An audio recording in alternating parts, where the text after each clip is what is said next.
Okay, guys. Well, I do call this RXD for a reason.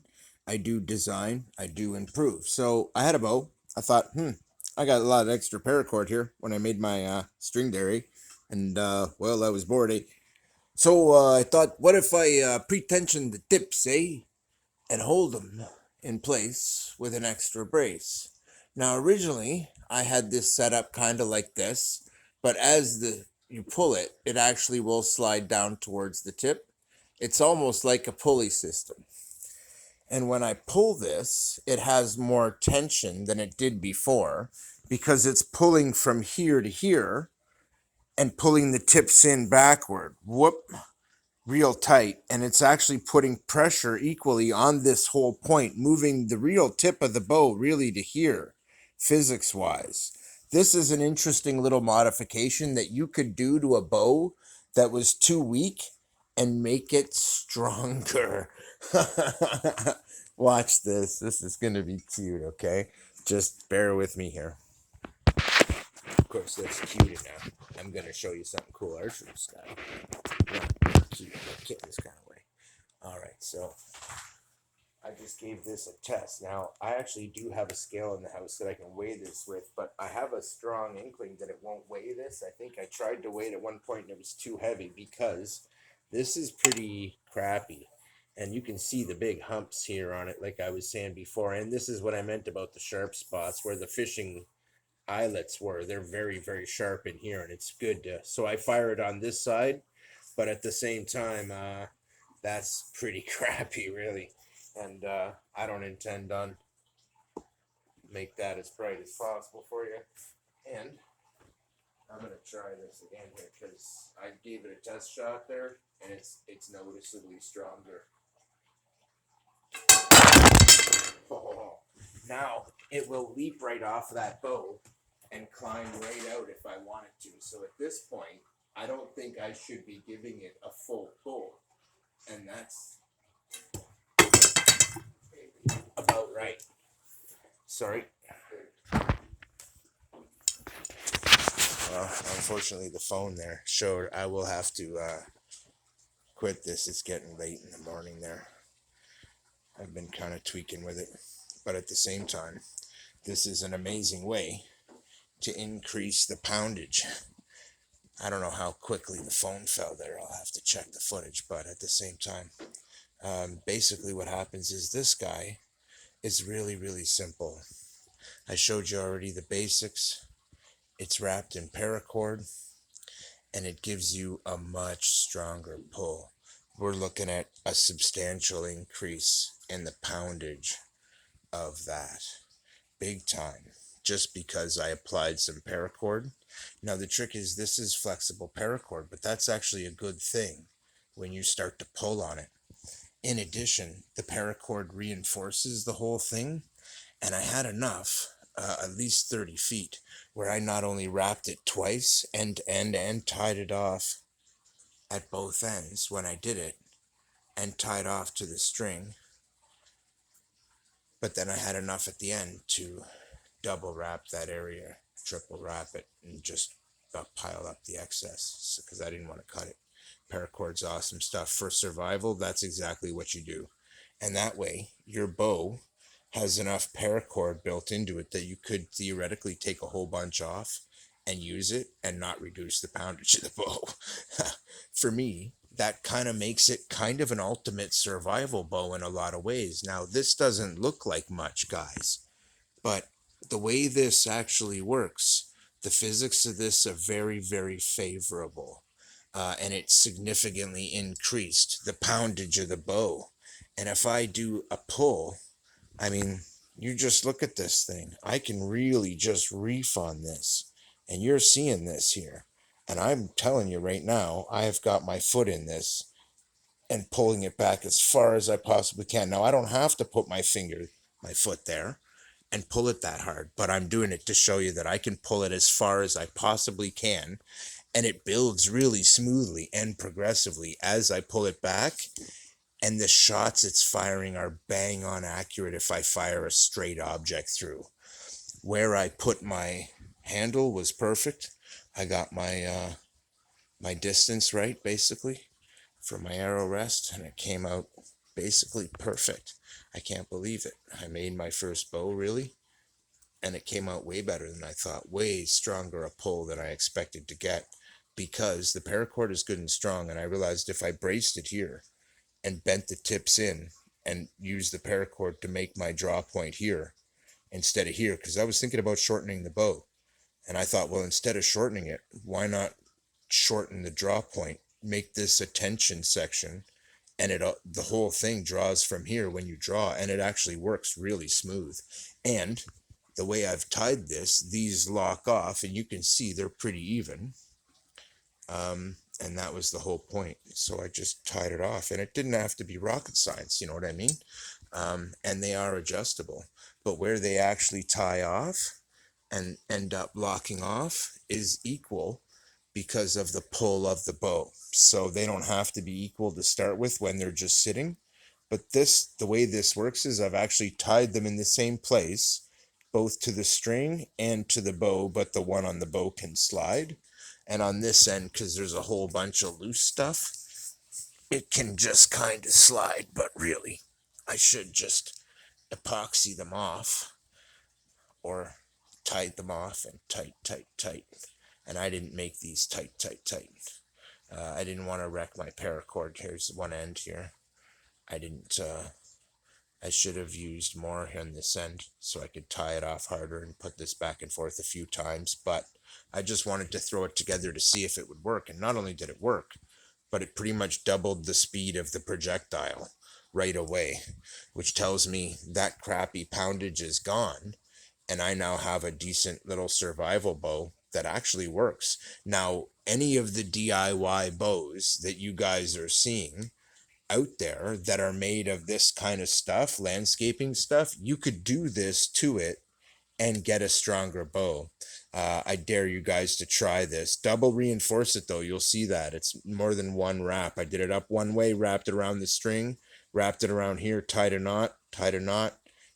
On the top, I didn't. I just let this one carry smooth. But on the other side, it's anchored to the string. And I should have done that both here. In fact, I meant to, and I forgot. I was trying to do it quick. But in the end, that's a good point. But I'm glad I didn't, because it lets this one just slide. And I can do the same with this one. But that's bad. So I'm going to redo this one and just tie it in and make an anchor point, I think, because this is actually really sweet, but I really don't have to. You can just pull on it. Now, the trick is, I mean, when you get to here, I actually know enough about bows to know I'm actually pulling significant weight here in an area where I'm actually very strong and I can pull a lot of weight. This is actually pulling a lot of weight. And I was actually really impressed. Once it gets to full clip, you're not talking lightweight anymore, but you are. It's a very light bow, and in the hand, that paracord didn't add much weight. In fact, what it did add, I would say, is absolutely perfect if you really wanted to work with it. Like, it just makes it so much nicer to handle. And I have this little guy that sits in my knuckle, and it just puts my hand at the perfect height. If you're really looking at the bow, and I'm looking at this piece, it's really meant to be the arrow rest. And as I crank it around, because of the wrap and the way that these members are tensioned, it tightens the whole package. And now it's ready. And I put my arrow rest on top of my finger, and then I put the arrow right here and just let it sit alongside of that. And as you can see, it lines up nice for me. And when I see that lined up, that's really nice. And when I see these, it's really nice. And when I see that it has a nice even brace height all the way across, which it was suffering a little bit before, it wasn't quite holding its shape. Guys, this helps with that. Anyway, I'm going to keep this one to 10 minutes. I'm really sorry to my roommates. This is a very late video, but I've been inspired. I said I smoke a bit. Next thing you know, I get creative and I think of something brilliant. This was one of those things. This will absolutely build your bow strength. As far as your ability to draw it, no, not so much. It's not that strong. But for a weak bow, it will hit incredibly strong because, I mean, you can see it just pops out, and it actually comes exactly where I intended it to. With these actually are basically perfect when you look at the actual draw points in terms of the distance from here to here. That has to be right, and I measured it, and it is. And it comes out so sweet, and you can see it when you really reef on it. And that's the funny thing about this. I noticed when I really pulled on it, I mean, it just gets stronger and stronger. And back here, I guarantee you it's a 40-pound bow. And so, what I will tell you is, I'm deeply impressed with how simple and how easy it is to make one of these. And I think when my roommates finally see this one in the morning, what I did to it and how much difference it makes, they're going to kind of be impressed, because that's pretty sick. Anyway, if you guys did want to make a quick survival bow, this has been your quick tutorial from RXD. It's one thing to make one, but the trick is the light, fast tips, building progressively to a much stiffer experience as you go towards the middle, and using materials flexible enough that they can be really, really pulled on without cracking or breaking. And that is where the selection of materials. Now, see, when I bought this umbrella, I specifically bought it because it's made out of really good carbon fiber. I'd had a couple of them before, and it's designed so that you could blow out the umbrella and you could use it in any weather. And even if it blows out backwards, it won't break. It's really, really strong stuff. They're like guaranteed and all that stuff. They're great umbrellas. And it's one of the reasons why I decided to use that. So the trick here is all you got to do is get these heights correct and the distance of this. Believe it or not, when you pull, if as long as you make it so that those points are set, the rest just kind of works itself out. But with all the extra paracord, you might wonder why I would have that. Well, there's enough there that I could unravel it and put another string on it without changing the tension, which is really nice, because the paracord isn't actually banging up the tension any, you might think. But I actually wrapped it pretty tight. And because I wrapped the initial wraps pretty tight, the first two, it might actually technically slightly increase it by a pound or two, because it does reinforce it and it makes it a little more difficult to draw. If I had made it really loose, it'd be falling off, but you can clearly see it's not. It's put on with the tension of a grip, and that's good, because it is, and it's a nice grip that is functional. But this increases poundage significantly, guys. This one little tip made a big difference, and the further in you do it, the more it will take effect. So I could have done it down here, but I didn't want to do that. I knew when I did it at this point, it should make my draw about perfect, and it would shorten the bow about the mod that I actually wanted to shorten it anyway. So I figured it was a quick way to mod it. I was going to actually cut these, and then I thought, nah, and then I thought I'll shorten the whole thing by sliding these two together until they're totally doubled, but it would make the whole thing about 3 feet, at most. No, it's like 2.5 feet. Would be too short for me. So I didn't want to go really short, and I thought, well, what's a good compromise? But really, bringing this to this point has really increased the power of this enough that I'm glad I didn't shorten it, because this is sick. And as a survival tool, it's better because you have all this paracord. You have enough to do it twice. And all it took was a broken umbrella and two of the carbon fiber slats are their full length, then put back to back so that you just leave yourself a nice overlap, which is what I did.